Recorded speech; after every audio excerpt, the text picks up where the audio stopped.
Hola, ¿cómo están? Buenas noches. Las autoridades venezolanas dieron un duro golpe al tren de Aragua y se lo asestaron dentro de la misma cárcel de Tocorón, en un mega operativo que involucró a 11.000 efectivos de élite. ¿Cuál fue el resultado de esta redada? ¿Fue exitosa? ¿Cuáles podrían ser las repercusiones en nuestro país de la acción liderada por el gobierno de Nicolás Maduro? Hoy conversaremos con la periodista Rona Rísquez, autora del libro El Tren de Aragua y una voz autorizada a la hora de hablar de la organización que ha sembrado el miedo en América del Sur. Además, vamos a revisar con nuestros invitados e invitadas la detención de 11 personas ligadas a la resistencia mapuche Lafkenche, quienes cayeron en un operativo que llevó adelante la PDI con la Armada. 2 de los involucrados eran carabineros, uno en retiro y otro activo. Y como en nuestro país no debemos perder la capacidad de asombro, le cuento la siguiente historia. Una mujer, a través de su empresa, se adjudicó un contrato con la Subsecretaría para las Fuerzas Armadas. Quien debía fiscalizar que el contrato se ejecutara correctamente era la hija de esa mujer. El chiste se cuenta solo, aunque no le causó mucha gracia a la Contraloría General de la República, que pidió un sumario para revisar el tema. ¿Ya? Noche de viernes, nuestros invitados se esperan, así es que comenzamos de inmediato Tiempos Violentos.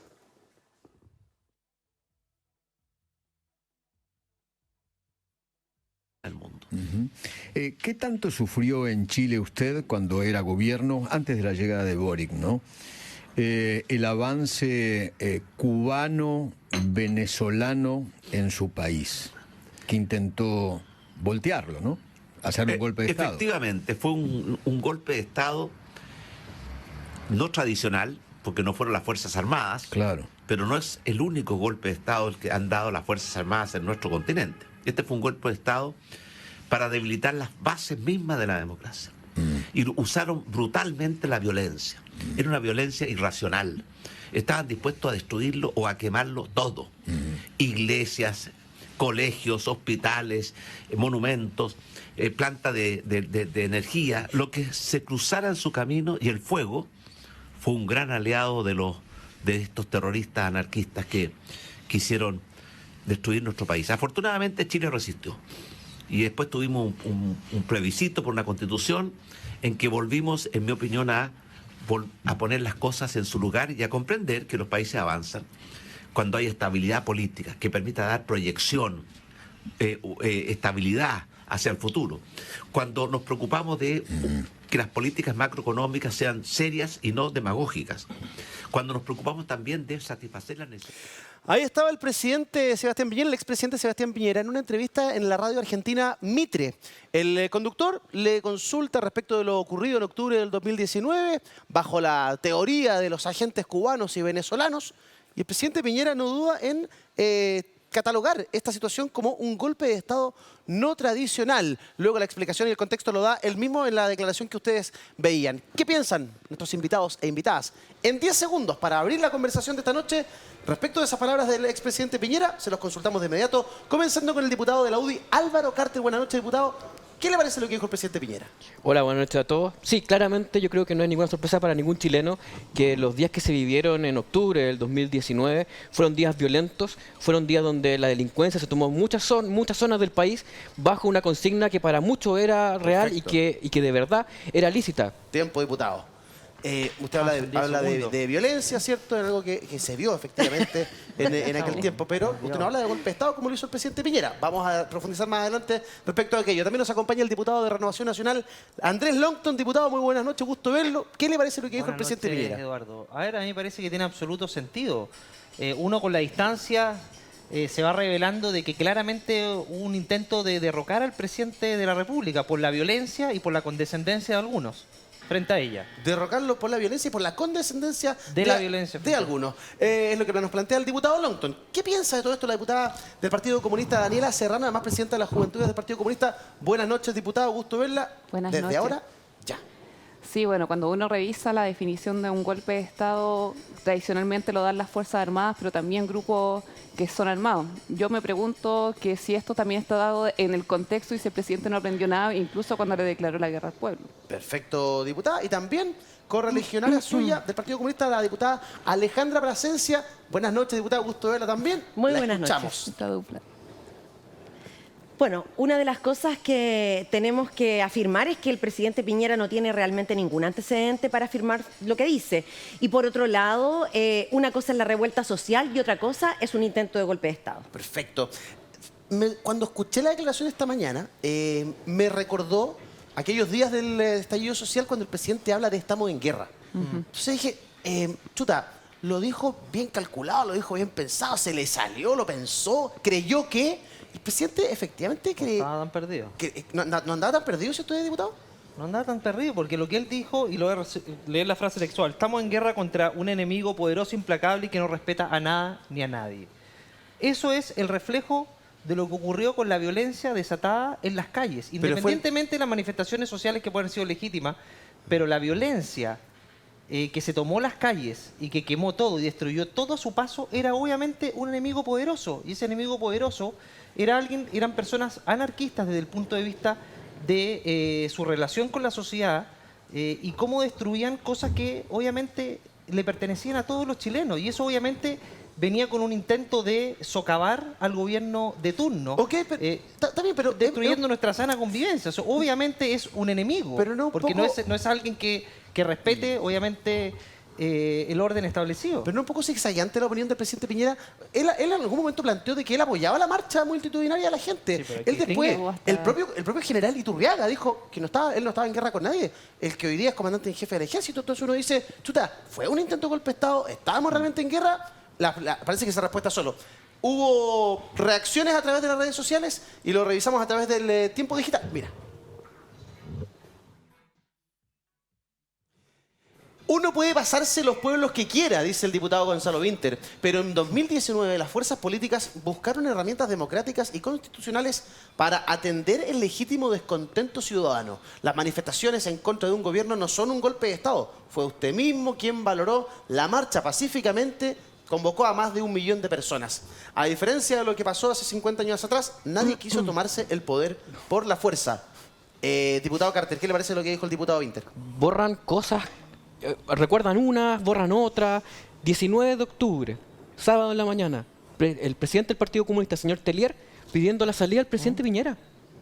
Si nosotros hubiésemos sido, si hubiese sido al revés, si hubiese sido el presidente Boric el que hubiera tenido que sufrir esas manifestaciones, no las pacíficas, sino las violentas, las que quemaron el metro. ¿Se acuerda la gente cuando estaban quemando un día viernes, tipo 10 de la noche, el edificio de Enel? Se estaba quemando toda la estructura. ¿Se acuerdan cuando se estaba saqueando los locales comerciales, los supermercados? Sí. Eso no tenía que ver. Pero eso no es un golpe de Estado. Y que el presidente del Partido Comunista, Guillermo Tellier, en aquel entonces... Eso es negociar la salida del presidente Piñera tampoco es un golpe de Estado. No, pero, por favor. No tradicional. No tradicional. Y ojo, acá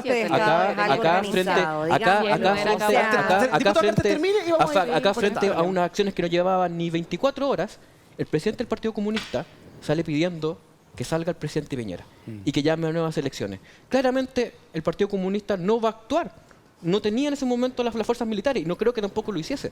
Pero cuando tú tienes un discurso de años de decirte que tú respetas la institucionalidad, que no exista un nunca más, de que la democracia se tiene que respetar.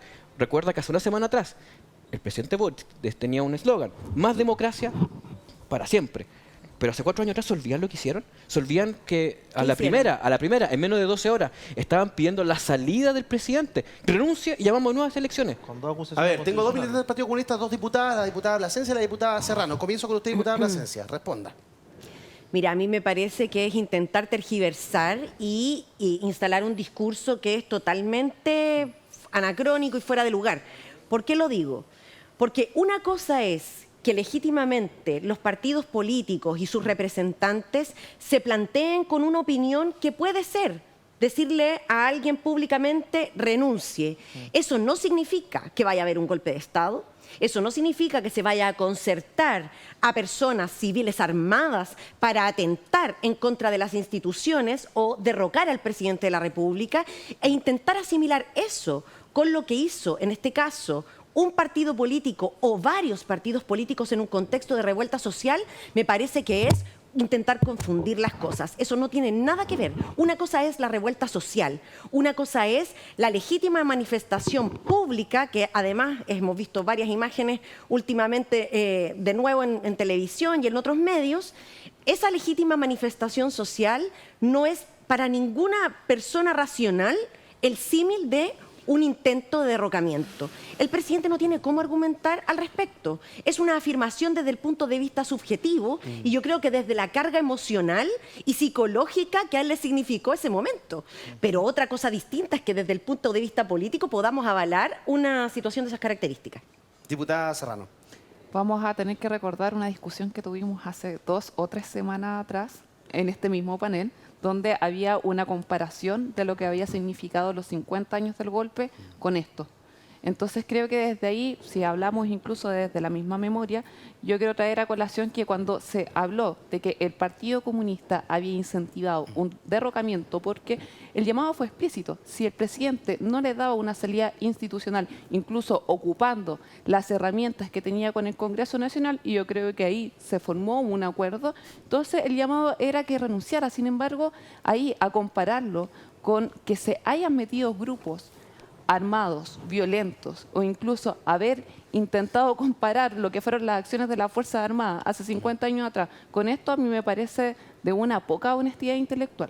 Y creo que en eso también la gente está aburrida. No se puede comparar un golpe de Estado o un intento de golpe de Estado diciendo que esto no era tradicional con incluso un proceso de movilización de mucho descontento social con toda la institucionalidad. ¿No hay un error ahí en tildar lo que sucedió en octubre de un golpe de Estado no tradicional cuando los golpes de Estado son o no son? O sea, no tienen una denominación de origen. No es que existan los blandos golpes de Estado. Lo que pasa es que uno le puede dar la denominación que quiera, ¿verdad? Lo que pasa es que, claro, uno tiene muy arraigado el golpe de Estado, obviamente, al concepto tradicional de lo que significa, pero yo creo que hay que distinguir las manifestaciones legítimas con la que fue acompañada de violencia, destrucción, como bien relató Álvaro, que hubo cierta condescendencia por parte de la izquierda respecto a esa violencia.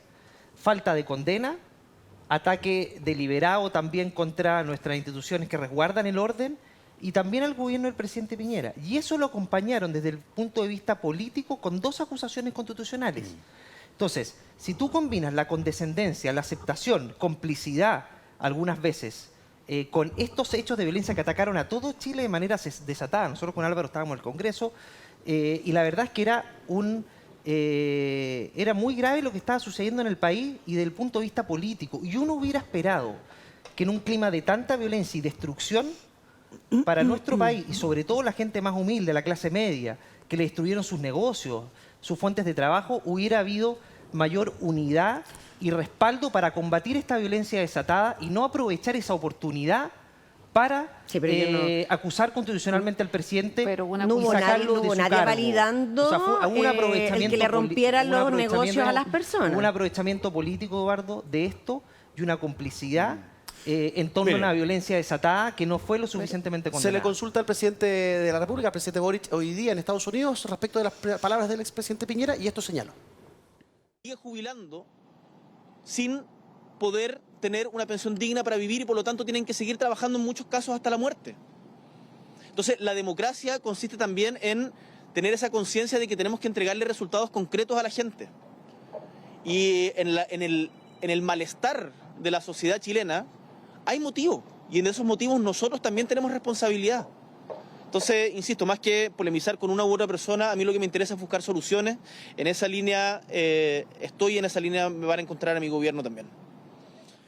Claro, lo que el presidente esboza cuando se le consulta es que él prefiere mirar hacia el futuro, ver las cosas que lo unen con el expresidente Piñera, más que entrar en la polémica chica, pero dice que las demandas de octubre del 2019 siguen instaladas. Y da el ejemplo de lo que habíamos ahí en la reflexión, del tema de las pensiones, que hay gente que hoy día en Chile hay gente que trabaja hasta morir porque no se puede dar solución a aquello, y el debate está instalado, está en manos de ustedes, los poderes opuestos, ¿cierto?, de darle solución a aquello, y uno ve que no hay avance respecto de las demandas concretas de la gente, diputado Carter. Sí, tiene razón en eso el presidente. Yo concuerdo de que las demandas que se vieron en el año 2019, que no solamente son de ese año, vienen de mucho antes, no se han cumplido. La justicia, las pensiones. Yo recuerdo, tenía 25, 30 años, eso ya hace harto tiempo, y en este tiempo ya existían estas demandas. Pero eso no quita reconocer que el año 2019, y esto es increíble, lo camaleónico que es el Partido Comunista, no fue capaz de sentarse a la mesa, no firmó el acuerdo, no fueron capaces. Su candidato presidencial era más extremo de lo que es presidente Boric. Y ahora es como si en verdad nosotros no creemos que la violencia... No fueron capaces en ese momento. Nosotros, como ¿Tú crees que nosotros somos violentistas? ¿Eso es lo que estás nosotros diciendo? yo a ustedes no la conocía. ¿Estás diciendo que somos violentistas? Respóndeme. Diputada, No me parece. diputada, por favor, contrólese. Retira tus palabras. Por favor, diputada, Pero contrólese. hay No he un dicho llamado eso. al control. Usted no ha señalado que las diputadas sean violentistas, pero No, sí. no, camaleónicas. Pero sí, Camaleónicos. ha dicho que el Partido Yo creo Comunista que tienes que es dejar de ofender un poco para que tengamos una discusión con altura de miras. Los camaleónicos, como el Partido Comunista, Ah. le gusta decir el sí y el no. No quieren reconocer, no son capaces de criticar que el presidente del Partido Comunista sí dijo lo que el presidente que el presidente Piñera debía renunciar al día siguiente. No quieren reconocer que no se sentaron al acuerdo. Y hay que valorar que el presidente Boric sí se atrevió. Pero Y si no lo nosotros hizo siempre lo hemos reconocido. representando partidos. Fue en su nombre. Pero Y nosotros ahí siempre lo demostró hemos gran reconocido. valentía. Y ahora que ha pasado todo eso, parece ser que ellos se hubiesen olvidado hacia todo, hacia atrás. Yo nunca sería capaz de decir, a diferencia de otros, usted fue a quemar o usted hizo algo. No, porque yo no lo vi. Pero sí es un hecho cierto de que se quemaron estaciones de metros, se quemaron supermercados. Pero eso no lo hizo el Partido Comunista. No. Estoy hablando de temas, cuando digo De verdad, camaleónico, vamos a tener que cuando he dicho recordar, todo, vamos a tener que todo el empezar rato he dicho Claro, camaleónico, Vamos a tener que recordar. es la actitud que ellos tienen Claro. Hablemos de respecto a lo hechos. que dicen siempre. Hablemos de hechos. El presidente Boric fue a la firma del pacto, que dio salida institucional Que a le la costó crisis. muy, que le costó muy caro. A contrapelo su partido, que no fue él fue en carácter personal. Ahí apostó su capital político. El Partido Comunista efectivamente no fue parte de ese pacto. Pero no fue solamente Guillermo Tellier en aquel entonces el que pidió la salida del presidente. Hubo muchas firmas de muchos sectores políticos que pedían la salida del presidente Piñera, cosa que no prosperó en una acusación constitucional que es una herramienta que contempla la constitución La del legalidad, país. entonces tampoco lo está pueden dentro del marco, comparar está con muy un golpe de lejos de ser Estado. un golpe de Estado. Sí, pues, pero, O sea, sí. pero lo mismo se lo Yo pido a coincido ustedes, sí con la pues. crítica de que hubo sectores de izquierda que fueron No de izquierda. complacientes respecto de la violencia. Extrema izquierda. Porque aquí ejemplo, también si yo hablo de la acá se ha acusación- inventado que si existe yo la hablo de extrema derecha y la acusación derecha constitucional y que la contra un izquierda es ministro como que de fuese Estado, lo voy a moderada. tratar de golpista. Diputada. Porque si yo hablo de la acusación constitucional contra un ministro de Estado, ¿eso me da el derecho de tratarlos ustedes de golpistas? Yo creo que no. Claro. Entonces, no ocupemos la herramienta que nos da la Constitución otro y las día- leyes el otro día para ocuparon- hablar de un golpe de Estado no tradicional. El otro día- ¿Han visto Álvaro, acusaciones deja que hable constitucionales de la ambos lados diputada. cuando estaba el presidente Piñera o ahora que está el presidente Boric? Entonces, El otro día ocuparon ahora que hablan de lenguaje, en el Congreso ocuparon palabras súper duras frente a la derecha. Yo creo que yo he dado pruebas y he dicho muchas veces de que yo no soy pinochetista, yo creo que sí hubo un golpe, que hay que defender los derechos humanos y que hay que avanzar la democracia, pero se olvidan de pronto de las cosas Yo que no me he hablan en un olvidado lado de nada. sectores Tranquilidad. políticos, porque acá lo están tomando como personal, porque No. esa es la típica forma que ocupan para poder Para nada. finalmente censurarte en un debate. No. Yo no he dicho nunca los nombres de ninguna de ustedes dos, porque ustedes yo no las conocía, de hecho, hasta que Por fueron eso te diputadas. pregunté respecto Hasta hoy del día. partido Hasta- político. Sí, porque se habló Por del eso Partido te Comunista pregunté con los camaleones respecto que del lo generalizó. partido político. El Partido porque Y el Partido nosotras Comunista somos militantes de ese partido. el Partido Y Comunista, el defendemos Partido Comunista es el nuestro único partido donde gana una elección una mujer y renuncia para que el señor Tellier siguiera en la presidencia. Oye, usted Si tiene no, me una dicen si eso obsesión. es- Tiene una Con el obsesión presidente. el No, pero diputado eso- Carter. pero eso es verdad o Un no es día le verdad. vamos a, Pero nos eso es vamos a hecho- pero eso es sentar verdad o para no es verdad. contarles cómo funciona Pero nuestro eso- partido, pero porque eso no es lo verdad o no es- conocen. pero eso es Ya, verdad o pero- no es verdad. Ya, pero Eso es verdad, ¿no? ¿eso sucedió así o no? ¿Qué cosa? La elección de una mujer. Ya, vamos a Para tener darle que, paso a Guillermo vamos Tellier. a tener que hablar de democracia dentro del partido. Pero si basta con un sí o un no. ¿Le explico cuál es Basta un sí o un nuestro no. mecanismo? Explíquenos, Porque no explíquenos, fue por favor, para despejar esa Para duda que todos se quienes instala. nos están mirando, lo que nosotros y nosotras entendemos como direcciones de partidos los hacemos de manera colectiva. Elegimos un grupo de compañeros y compañeras quienes van a dirigir el partido. Ese grupo nos ponemos de acuerdo porque estamos mandatados por el Congreso y decimos, bueno, acá todos estos compañeros que sacamos distintas votaciones, nos ponemos de acuerdo y decimos que esta persona es el presidente o secretario general del partido. Acá no hubo ninguna renuncia. Claro, es muy distinto. Es Ahora, otro él fue- mecanismo él que fue tienen en la presidente UDI del 2005, o en ¿no? RN, Sí, pero claro. es otra cosa. Sí. A ver, diputado Longton, a ver si avanzamos en la discusión. ¿Se puede avanzar en nuestro país realmente cuando aparecen estas declaraciones como la del expresidente Piñera? Venimos saliendo de los 50 años del golpe, que costó. El presidente Piñera firmó, lo que fue marcó una diferencia importante respecto de los partidos. El presidente Frey se iba subiendo al avión y firmó. La presidenta Bachelet estuvo ahí. Pero Ya, A ok, ver. cerramos ese capítulo. Y va a Argentina en un encuentro de líderes de centro derecha y derecha, ¿cierto? De Libertad y Democracia. Y en Radio Mitre, donde el conductor también le hace la pregunta, hablando de la teoría de agentes cubanos y venezolanos, cosa que no se ha aprobado. Y el presidente dice, no, esto es un golpe de Estado no tradicional. A ver, yo creo que el presidente Piñera ¿Prudente? ha dado credencial y muestra suficiente, sobre todo en el último tiempo, de querer llegar a acuerdos y consensos. El presidente Boric dijo que era un demócrata. El presidente Boric, después que lo quiso llevar a tribunales internacionales, lo califica de demócrata. Ya estamos un Y poquito... hoy lo repitió. Sí. Y hoy día lo repitió. Y en el estallido social encarada de frente a un militar y hace pocos días cantaba los viejos estándares. Entonces, bueno, esa otra discusión que tiene que ver con la coherencia y las constantes contradicciones. Pero el presidente Piñera tiene derecho a expresar su opinión, sobre todo en momentos muy difíciles para nuestro país, donde nos acompañan constantemente hechos que rememoran esos tiempos. Hablamos de las pensiones de gracia hace poco. Estamos hablando de los indultos que se dieron a propósito de esa época. Entonces, elementos que estuvieron en esa época y que hoy día nos acompañan como el proceso constitucional son tremendamente relevantes para no volver a repetirlo. Y para que la clase política uniformemente condene hechos tremendamente graves que desestabilizaron nuestra democracia, Eduardo.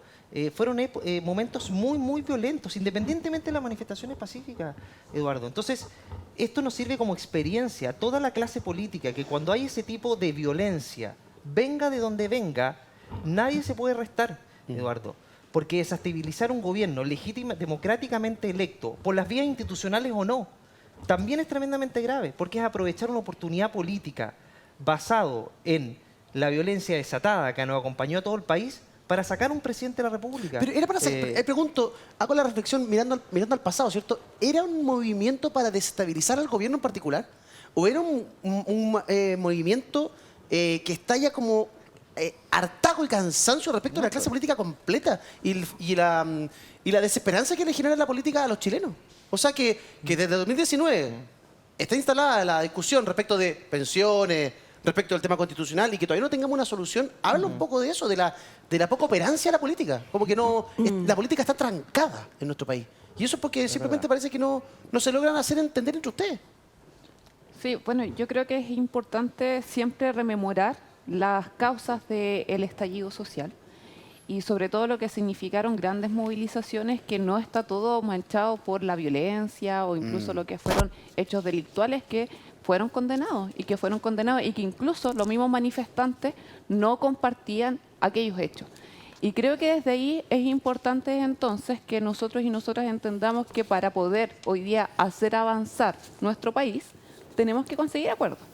Y yo creo que, por ejemplo, entre eso, entendiendo que hay tanta esperanza, hay tanto diálogo, o incluso se pone una expectativa en nosotros como gobernantes diciendo, bueno, ustedes se han vuelto la chaqueta en este momento, no, en esos momentos no condenaron aquello hecho, entonces yo lo llamo a que esa misma oposición también nos busque hoy día lo que significa una salida para un nuevo pacto social, por una reforma tributaria, lo que significa una reforma previsional. Sí. Tenemos que sentarnos a hablar de esos temas sobre la mesa. Es Y yo creo urgente. que eso es más democracia y eso es lo que la gente está esperando. Y es lo que yo creo, también coincido con usted, que es lo que está esperando nuestra clase política. Ahora, denme un segundo, por favor, porque hay alguien que nos está esperando.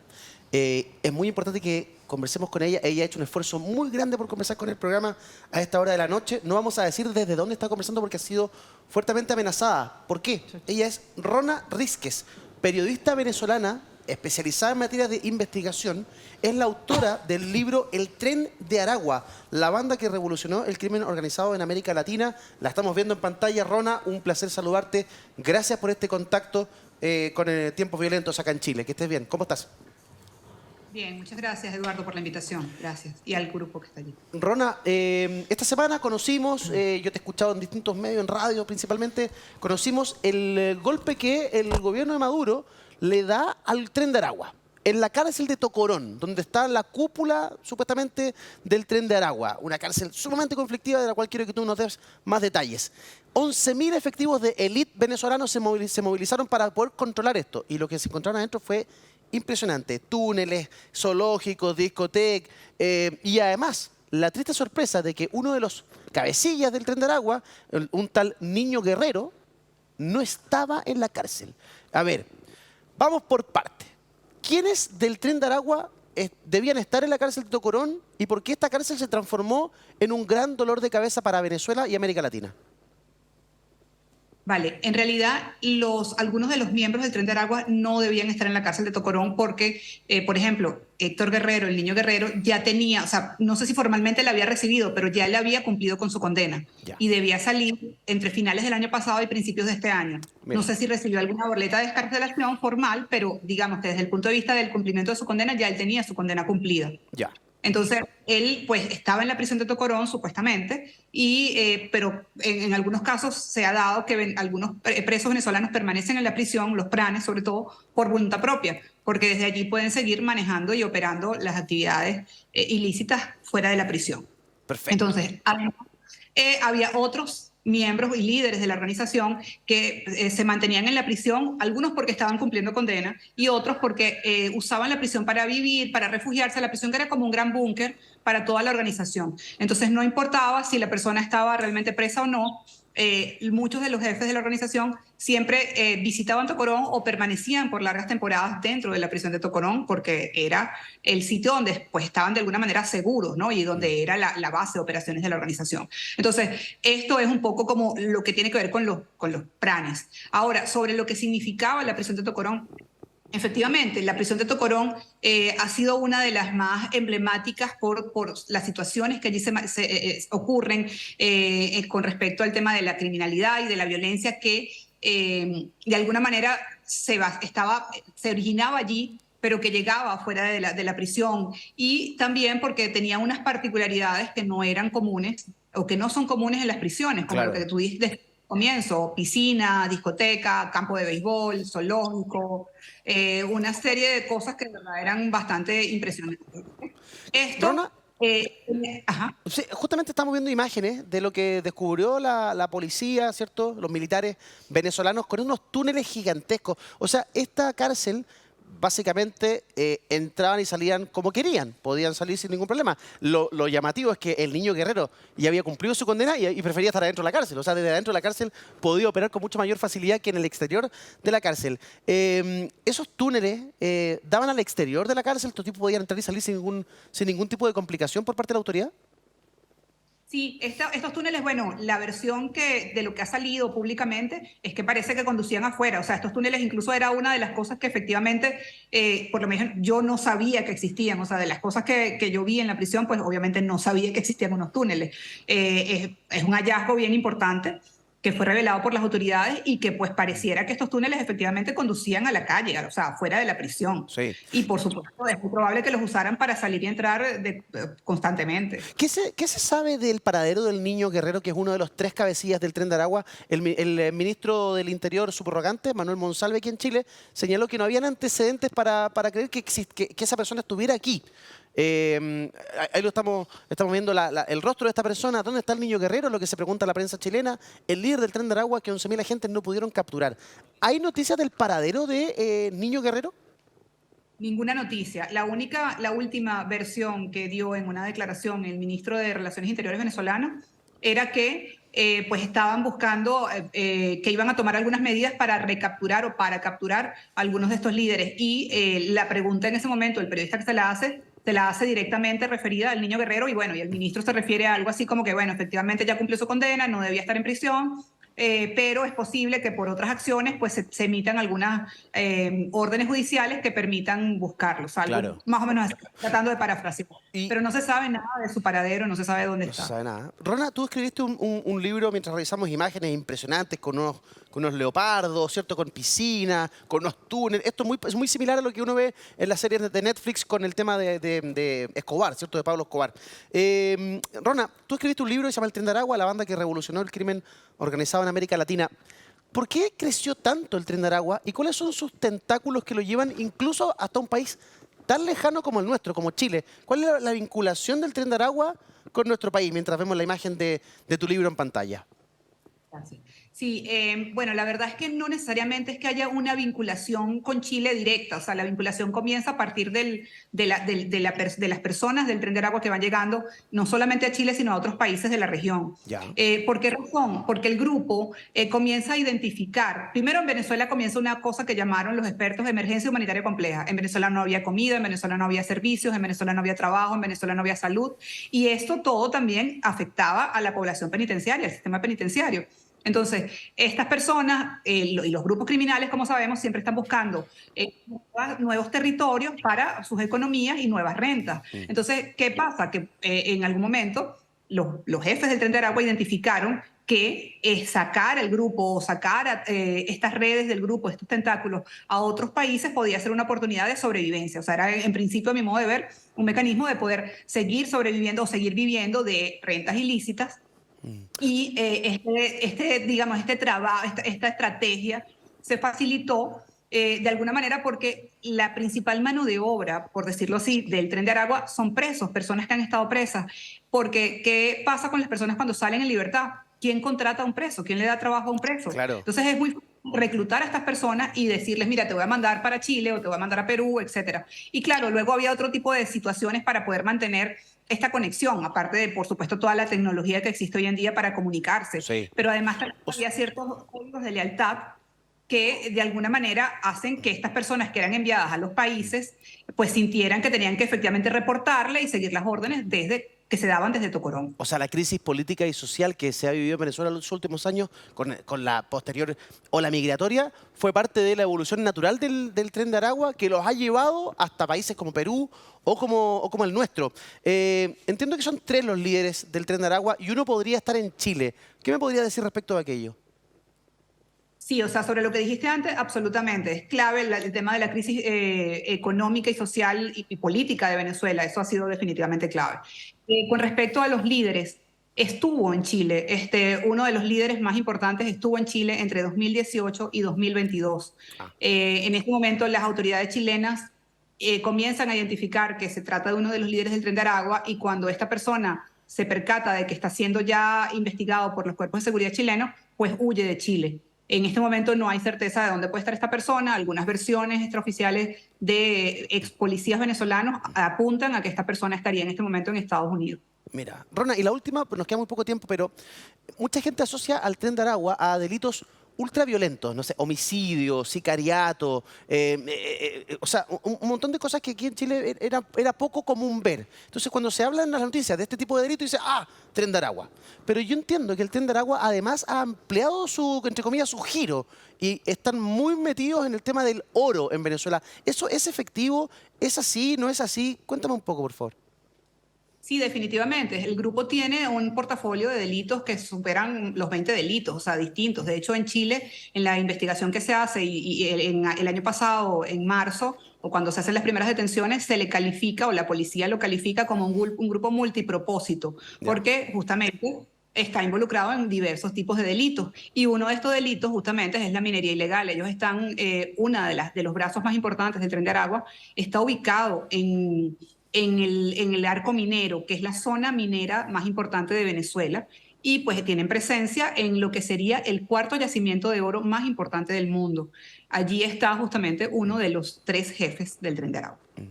Yo estoy pensando que nuestro país es un país cuya matriz productiva, ¿cierto? Justamente tiene que ver con la minería, donde tenemos un problema muy grande respecto de tráfico de cobre, que es el principal producto que nosotros exportamos, y en donde quizá el Tren de Aragua también podría haber alguna posibilidad de, comillas, negocio. ¿En Venezuela se ha dado el mismo fenómeno que tenemos acá? Aquí se ha declarado por parte de las autoridades que miembros del Tren de Aragua han amenazado jueces, fiscales y abogados.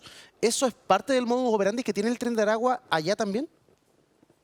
No, definitivamente no tengo conocimiento de que eso haya ocurrido aquí. A lo mejor ocurrió y simplemente la persona amenazada no quiso denunciarlo por temor, justamente, pero formalmente, o sea, que haya habido algún tipo de alarma pública por amenazas de ese tipo, no, eso no ocurrió. O sea, nunca ocurrió en Venezuela. Lo que, digamos que sí era más común es que ellos exigieran a los funcionarios policiales abandonar los territorios que ellos controlaban. Entonces, si los policías, había un territorio donde ellos estaban operando y ahí vivían funcionarios policiales, pues ellos les exigían que por favor no volvieran a ese lugar, que se mudaran de ese lugar porque ese territorio ahora estaba controlado por ellos. Rona, ¿qué tan grande crees tú que es el Tren de Aragua en nuestro país?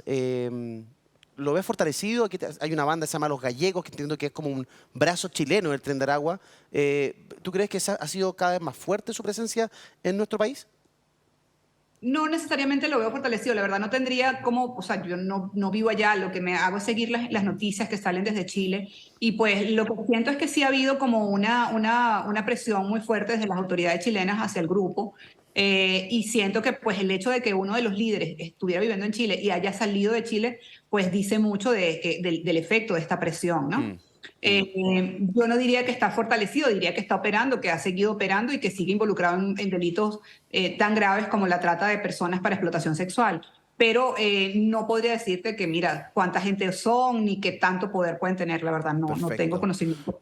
Rona Rísquez, periodista, investigadora, autora del libro El tren de Aragua. Te agradecemos el contacto a esta hora de la noche con Tiempos Violentos acá desde Santiago. Te enviamos un abrazo, que estés muy bien. Gracias por tu tiempo. Gracias. Hasta luego. Hasta luego.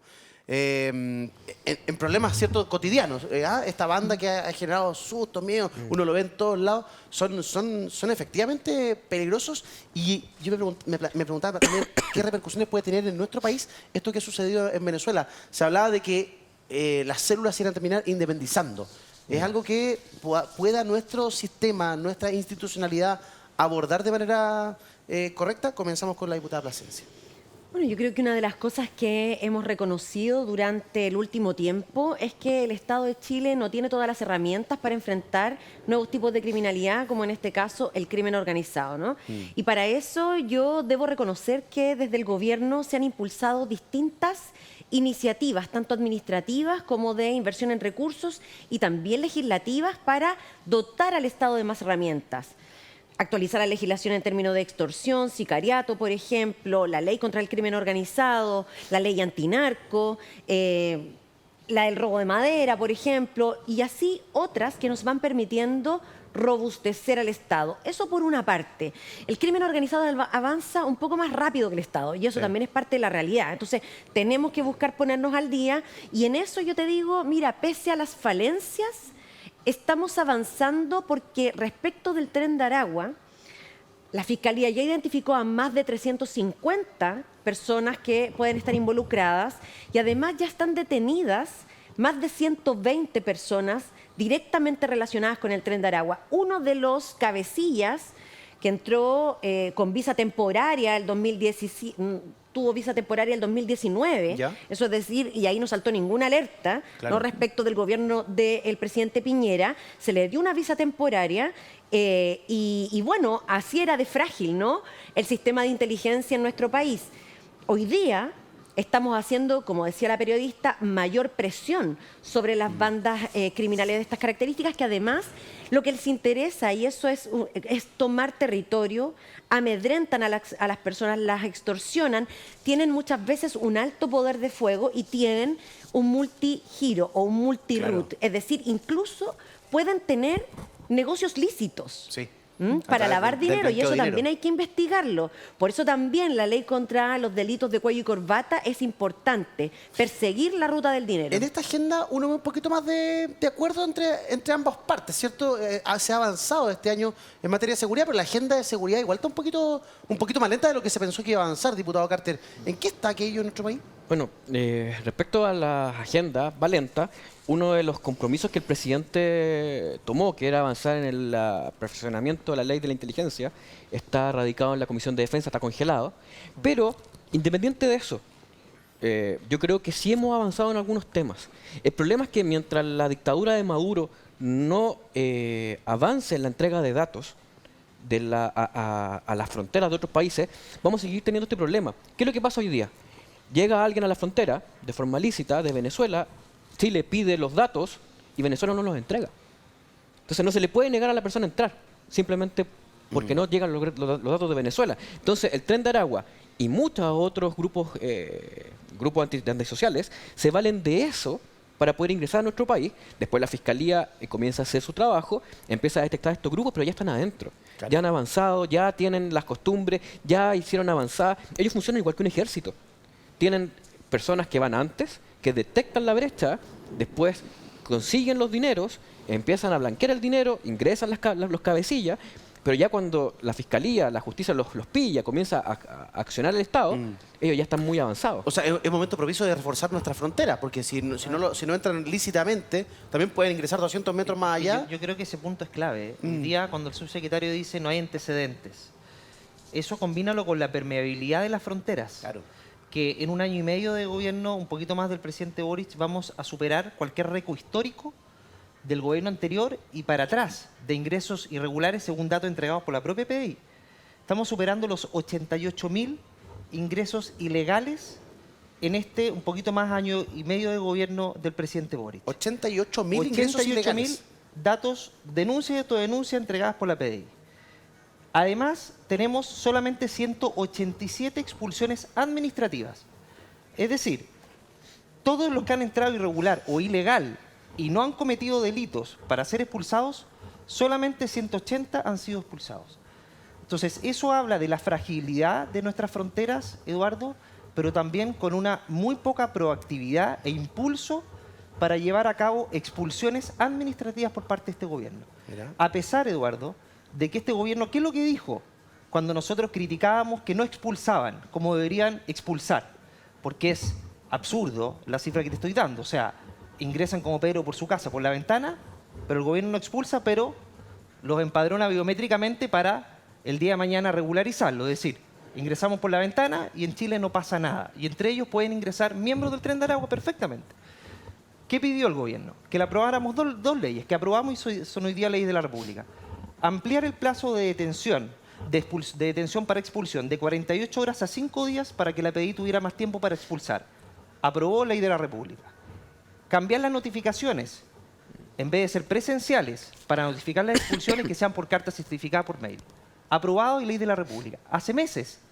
¿Pero qué ha pasado hasta el momento, Eduardo? Después de que aprobamos esas dos leyes relevantes para poder agilizar la expulsión. ¿Qué queda en la práctica? Infraestructura crítica. Infraestructura Se te crítica. olvidó que esa es Mira, muy relevante porque los datos han sido muy gráficos respecto a su efectividad. ¿Qué ha pasado respecto a eso? Porque la métrica es distinta. La métrica que hablan que esto ha bajado es porque utilizan avistamientos y flagrancia.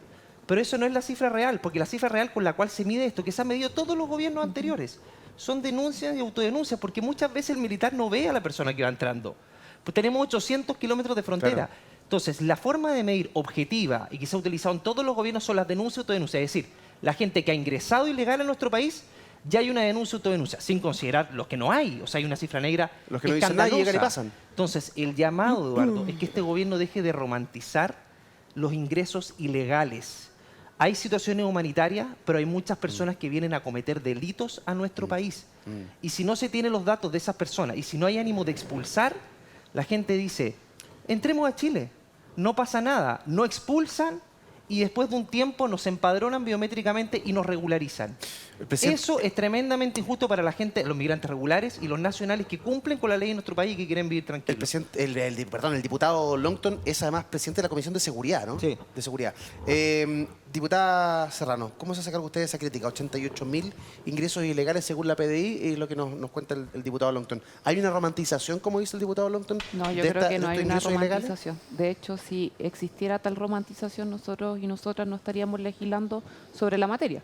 Yo creo que tal como lo decías tú, acá hay un acuerdo, incluso se ha visto que la agenda legislativa también, y con algunas observaciones, yo puedo hablar de que existen muchas observaciones desde mi sector cuando ponemos que la seguridad claramente es un derecho humano, pero en el marco de cualquier procedimiento se tienen que respetar los derechos de las personas a los cuales también estamos hoy día haciendo parte de un procedimiento. Llámense también, por ejemplo, cuando hablamos del proceso de la migración, claro, existe la migración, nosotros no la estamos romantizando, estamos diciendo que existe y por tanto cualquier proceso de expulsión también se tiene que dar en el marco de respeto de los derechos humanos.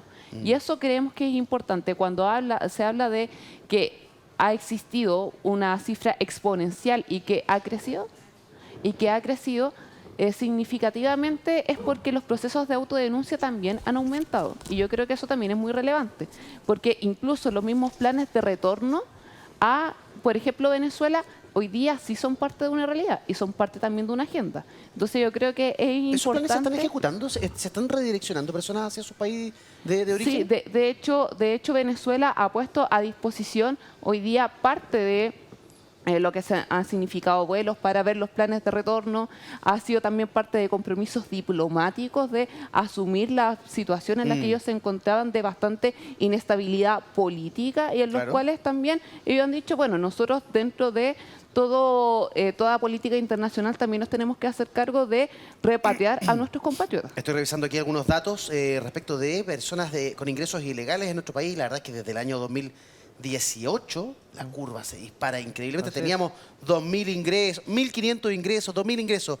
El 2018 tenemos 6.300, 2019 8.048, 2020 16.848. Entonces es una responsabilidad, de Estado, no es una responsabilidad de un gobierno. Pero la diferencia de hecho, el año 2021 fue, para dar el dato duro, el año 2021 fue el récord histórico según el registro de migrantes jesuitas, 63.000. 23.600. Hoy día usted dice que 88.000 según la PDI. Mira, para ser justo con la cifra, el récord está el 2021. El 2022 tuvimos 52.000, primer año del presidente Boric. Sumado a este año vamos en 88.000, 52.000 más los 30 y tantos mil que tenemos este año. Este año, con militares en la frontera, es decir, con un resguardo mayor, vamos a superar los 40 y tantos mil ingresos ilegales. Pero combínalo además con las expulsiones. Porque los 4 gobiernos anteriores uno dirá, bueno, son bajas las expulsiones, fueron 1.600, 1.500 administrativas. Pero el año pasado fueron 34. Se expulsaron a 2 venezolanos, ingresaron 44.000 venezolanos a Chile. Claro. Entonces, ahora, el empobrecimiento, saturación de los servicios públicos y además personas que, o sea, no todas las situaciones son humanitarias, personas que vienen a cometer delitos. Yo te aseguro que el tren de Aragua entró de manera irregular por pasos no habilitados. Entonces, falta mayor proactividad en esa materia, Eduardo, y dejar los sesgos a un lado respecto a la migración ilegal que tanto daño le está haciendo a nuestro país desde el punto de vista de la importación de delitos violentos. ¿Es responsable el presidente Boric?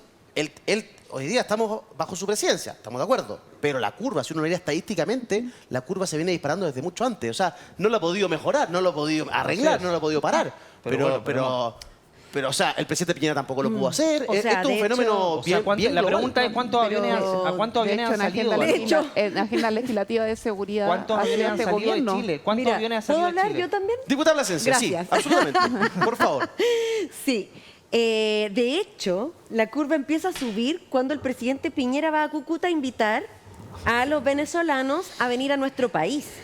Esa es el punto de inflexión, diría yo, respecto de la masiva migración venezolana que tiene que ver, yo concuerdo ahí, con un tema principalmente humanitario, pero también tiene que ver con que se flexibilizaron los ingresos, digamos, de manera administrativa, y ahí es donde justamente me calza perfecto con que uno de los líderes, apodado Estrella, haya llegado a Chile, a nuestro país, y además haya recibido la visa temporal, digamos, de manera legal como cualquier otro venezolano o venezolana que venía a buscar mejores condiciones de vida.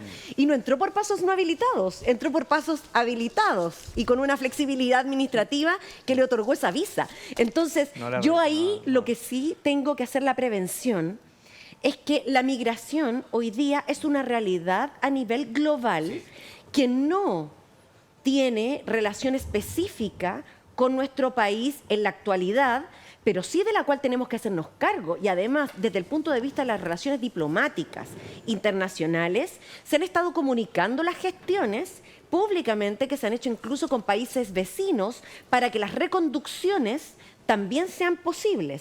Cuando tú criminalizas la migración en general y no haces la distinción, lo que hace justamente es poner a personas que están en una situación de vulnerabilidad, por ejemplo, niños, niñas, mujeres que son víctimas de tráfico de personas, lo mismo que estábamos viendo recién respecto de uno de los, entre comillas, negocios que tiene el Tren de Aragua, es aprovechar la situación de vulneración de derechos para que cuando las personas necesitan migrar, ellos las toman y justamente las hacen parte de sus redes de explotación sexual, que es gravísimo. Y los gobiernos que criminalizan eso exponen a esas personas justamente a alejarse del Estado. De hecho, uno mira las cifras de países que reciben más migrantes venezolanos y nosotros estamos en el último lugar.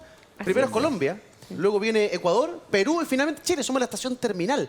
¿Fue un error cuando el presidente va a Cúcuta y hace una invitación, ¿cierto?, a los venezolanos a quien en Chile los vamos a recibir? Yo creo que no. No.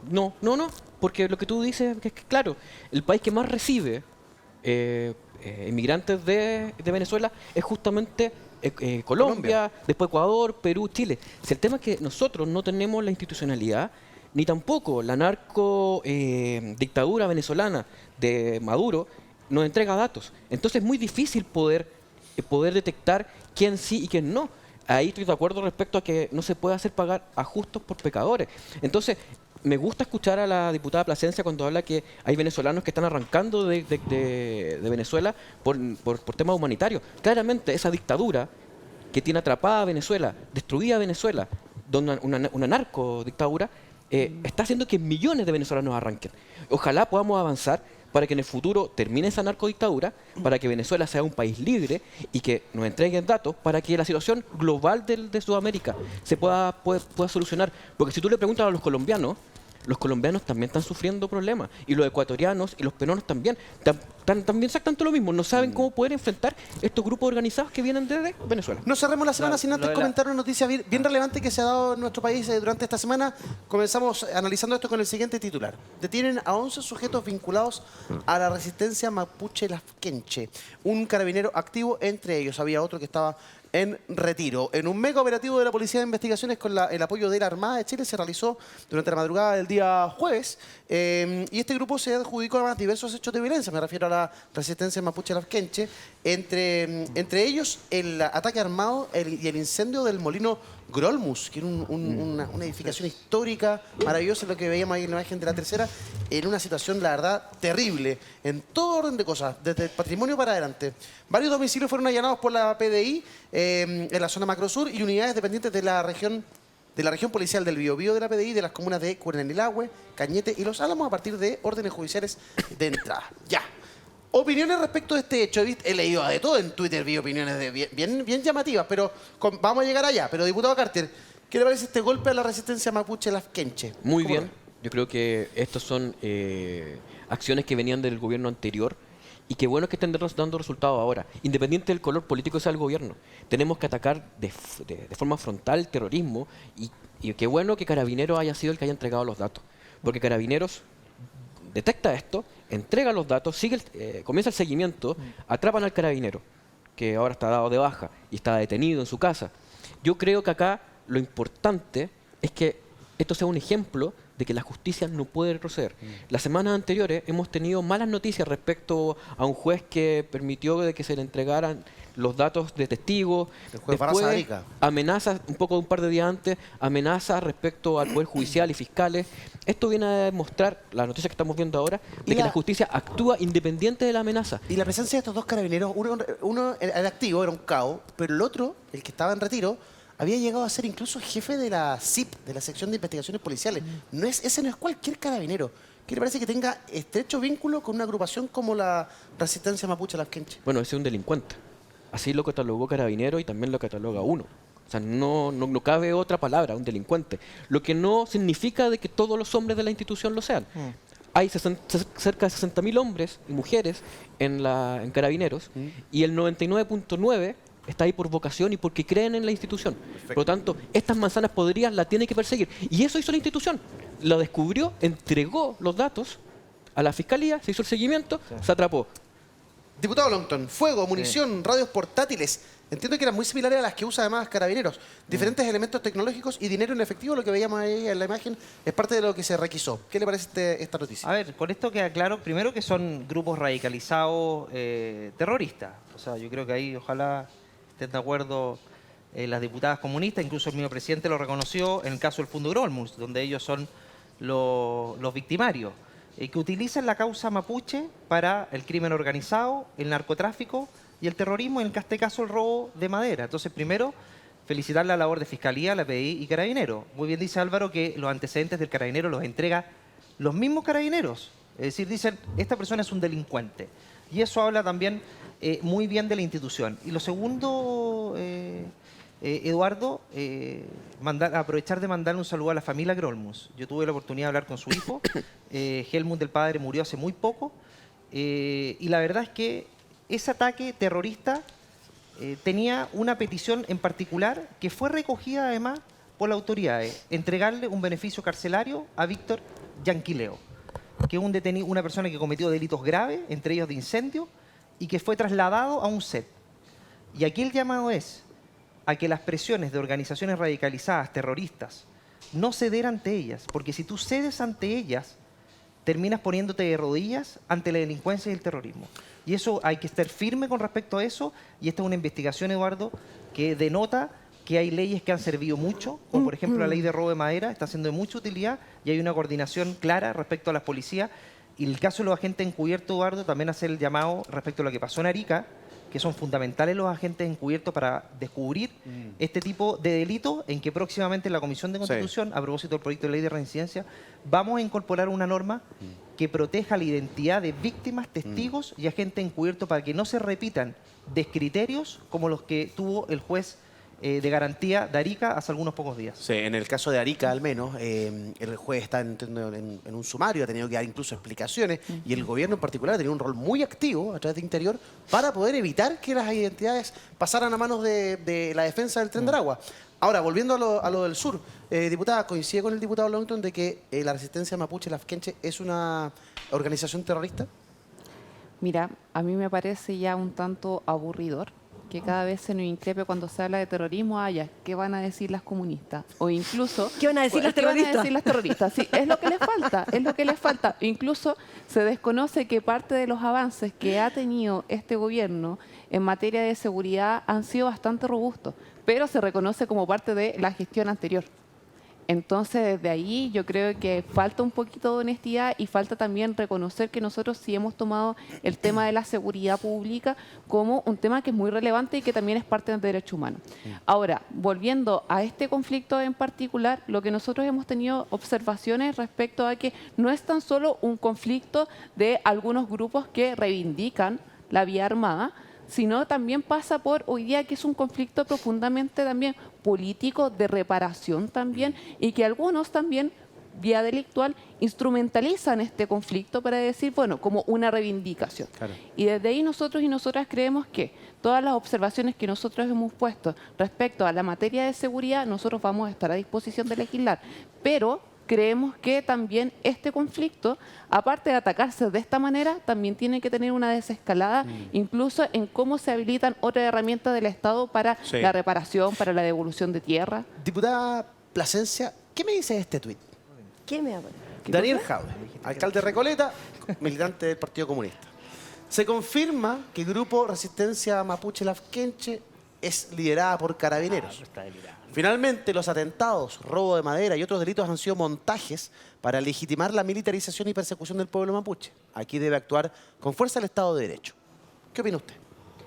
No tengo ningún antecedente como para decir que la resistencia mapuche lafkenche es liderada por carabineros. Sin embargo, me parece del todo grave el hecho de que existan carabineros implicados, porque el que está en retiro se retiró hace poco tiempo, es decir, hace poco estaba en el servicio activo, en una responsabilidad importante en materia de inteligencia. Me parece gravísimo que eso ocurra.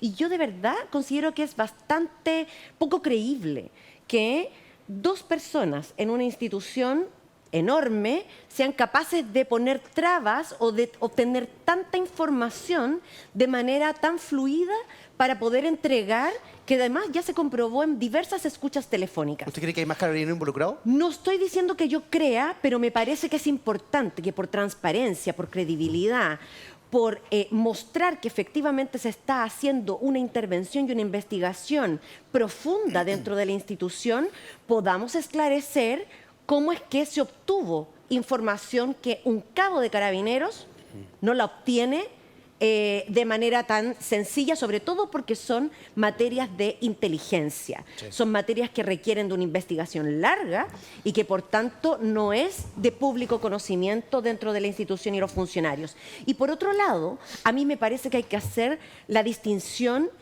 muy clara. Las legítimas reivindicaciones del pueblo mapuche no tienen que ver con bandas criminales que lo que hacen es justamente ponerse la chapa, ¿no?, de pueblo mapuche para generar extorsión, robo de madera, narcotráfico, internar armas probablemente y un montón de otras cosas que están más de la mano con lo que significa el crimen organizado. Sí. Yo hago la distinción clara porque acá lo que se intenta permanentemente es establecer esa confusión. Entonces la gente no entiende si lo que uno está hablando es de bandas criminales o de comunidades que legítimamente están reivindicando una devolución de terrenos y para lo cual además se han sometido a las leyes que les ha puesto el Estado. Diputado Alonso, O sea, ¿qué le parece lo que dijo el alcalde Jadwe? Escuelas, iglesias, se toman campos, caminos. Eso es infundir temor y terror. Queman un fundogrón, un molino además histórico. Queman viviendas, atacan comisaría. ¿A la reivindicación mapuche o ataques de terroristas, de delincuentes? Mira, eso es, Eduardo, acá y en cualquier parte del mundo, terrorismo. ¿Pero a ti te parece que esa es la legítima reivindicación del pueblo mapuche? A mí no me parece. Pero por eso, no hay que tener temor en decir que eso es terrorismo. Y por eso se presentó un proyecto, incluso por el gobierno, para modificar la ley antiterrorista. Proyectos que muchos de ellos durmieron durante años. Entonces, no hay que tener temor. Porque es muy difícil hoy día perseguir con esa ley. A decirle, Eduardo, a decirle las cosas por su... Hay que decir las cosas por su nombre. Entonces valoramos en la lo que está haciendo el gobierno. Entonces valoremos lo que está haciendo el gobierno. Mira, es que, ¿sabes qué? A veces pero valoremos entonces lo que está haciendo el gobierno, porque el gobierno... Cierro la idea. Cierro la idea, por favor. Ya, a veces pareciera que hay, pero a veces pareciera ser que hay una disociación entre el presidente Boric, algunos de sus ministros y sus parlamentarios. El presidente Boric hace poco tiempo, después de muchos años, que también le costó, reconoció que había terrorismo en la macrozona sur. Lo dijo la ministra Carolina Toá hace poco tiempo también.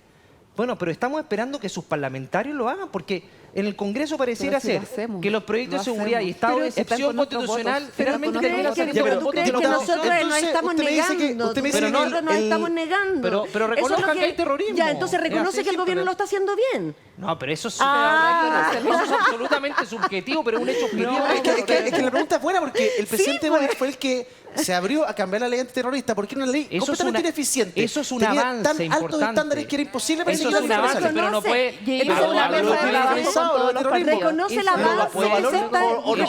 Eso es un avance, pero es un hecho político de la causa de que el Partido Comunista la palabra terrorismo les da tirria y no puede salir de su boca porque van a tener un rechazo en su nicho más duro frente a la macrozona sur. Frente a la macrozona sur vive una realidad de violencia. Lo que pasa es que hagamos la corta. Es la caricatura. Diputada Asencio, lo que estos grupos radicales que muchas veces juegan en contra de la reivindicación histórica del movimiento de la nación mapuche, ¿es terrorismo o no? Para la legislación hoy día, incluso probablemente no lo sea.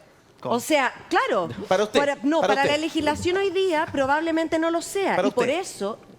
Tranquilo, no, porque si en el fondo es esto, difícil de probar. porque esto es una discusión. Es que quiero salir de la duda que me deja Longton. Bueno, puede ser que tengan carácter terrorista, yo no digo que no.